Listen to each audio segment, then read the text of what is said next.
What's up mga Basians? Kamusta? Ako si Michaelin Cruz, estudyante ng B72A sa Bulacan Agricultural State College. Isa ka bang dog lover? If isa ka sa mga dog lovers, halika! Samahan niyo kami!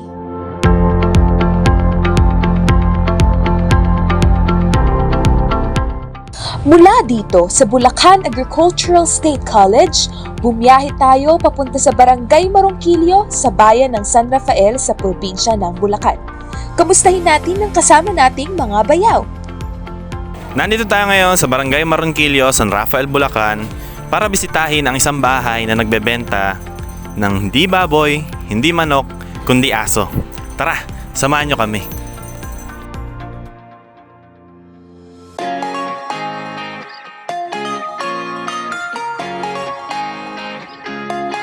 Ma'am Ella ang may-ari ng Max Cooper Kennel upang talakayin natin kung ano ba yung mga proseso at mga paghahanda nila bilang mag-aalaga ng aso. Ma'am Ella, handa ka na ba? Yes, I'm ready. Tara!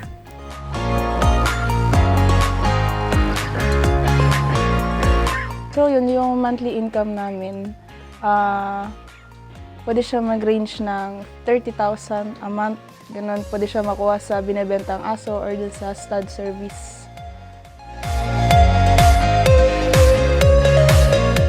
Yung sa una, syempre, wala pa kaming alam talaga sa aso nun kung paano mag-breed, paano maggamot.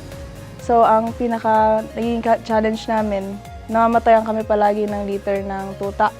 Tapos minsan parang sabay-sabay yun. Kuwari, yung Shih Tzu, Rottweiler, pag nagsabay-sabay nag-anak, sabay-sabay din mamamatay yun kasi hindi talaga namin makure yung sakit.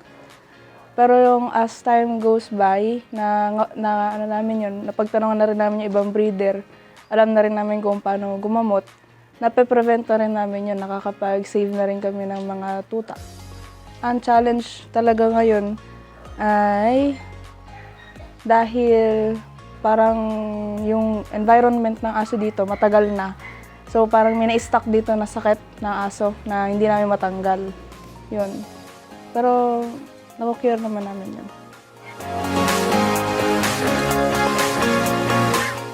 Yun, yung chinos namin na mga aso. Meron kaming Rottweiler, Shih Tzu, Pomeranian, Beagle, tapos French Bulldog, English Bulldog.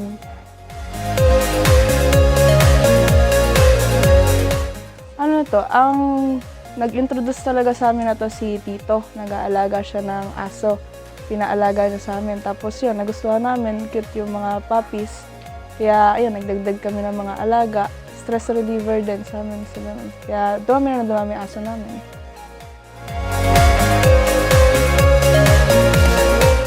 Bale, kasi to, hati yung farm namin. Meron dito, nakalagay yung mga small breed.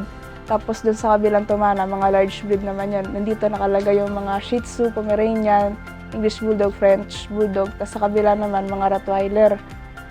Tapos, yung sa cleaning naman, every morning, tsaka gabi, nililinis namin yan. Sinalagyan namin ng mga sunrocks, gano'n. Tapos, doon din yung stomana.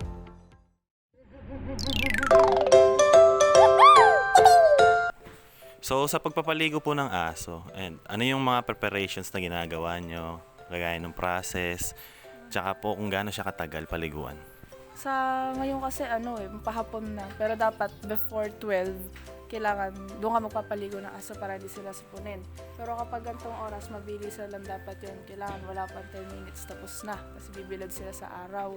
Kasi ginagamit namin yung sabon, yung Madre de Cacao, ayan, para sa naman yan, hindi sila kapitan ng mga kato. Tapos sa health, sila, nagtatake sila ng vitamins lalo yung mga tuta. Lalo ngayon kasi pabago-bago yung panahon, kailangan talaga nila ng supplements. Tapos, yung twice a year dinideworm lahat ng mga adult.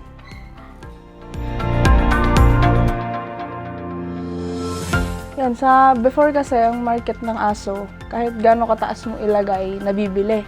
For example, yung binenta namin na French Bulldog, yung 120,000 ng pandemic, nabili pa rin yun. Tapos, ang presyohan dati sa Shih Tzu, mga 15 to 30,000. Yung lavender, nag-range ng 60,000. Rottweiler, 30,000. Tapos mga Pomeranian, pwedeng umabot ng 30 to 50.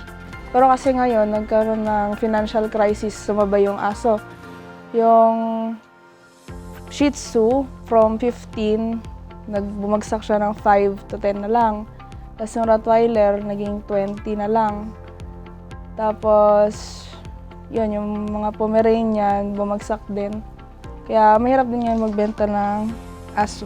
Tapos nagbebenta kami sa Facebook or by direct person, makakilala ni Papa.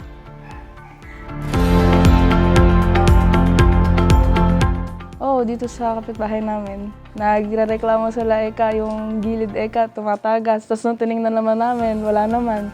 Sa kanila pala yung madumi na yun. Pero ang ginawa kasi namin nun, tinibag namin yung pader namin dito, tapos pinadara namin dalawa. Para hindi sila magreklamo na madumi, umaamoy or maingay. Tapos hinati namin yung mga aso, nilagay namin sa tumana. Ganyan ginawa namin. Kailangan talaga passion mo.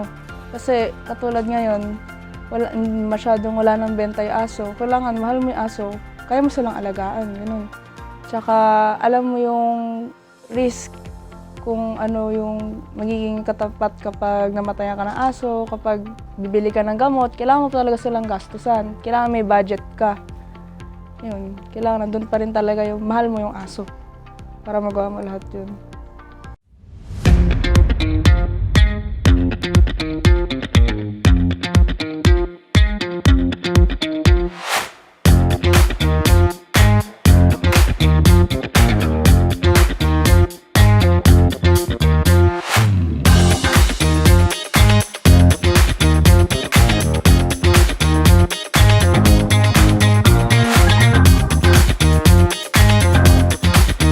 Wave Beats Music.